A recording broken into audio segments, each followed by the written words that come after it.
Salamu alaikum. Wa alaikum salam. Yawwa. Lafiya kalau? Lafiya. To ya aikin dai? Lafiya. Yawwa. Anan da yake yin gadaje da kujeru na amare. Sosai ma. Yawwa ai na gani daga can maga fitan. Ka san cewa aure ne a gabana. Ga ma amare mun zo tana waje. Gado nake so mai lafiya, mai taya kuma mai fifike, mai durewa. Gado ba? Anan. Muna yi.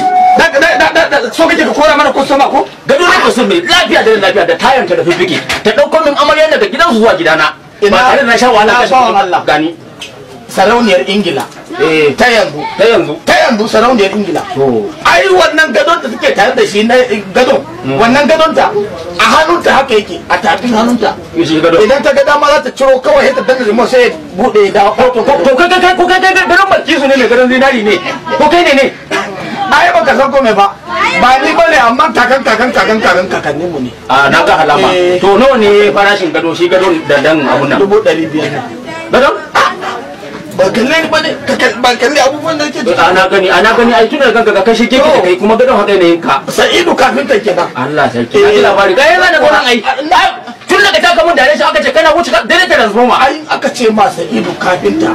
Anguwan Jalingo anguwan Mafindi bakin asibiti. An gama. Ne nan. Yanzu yaushe za a samu gadon? Yaushe kake ba? Ai na ji gas dubu. Ƙurani ka dawo nan da hawa ɗaya. Zan iya bada adibasi yanzu? Ba gado kake so ba? Kada fa zo ban samu la ilaha illallah. Kawo.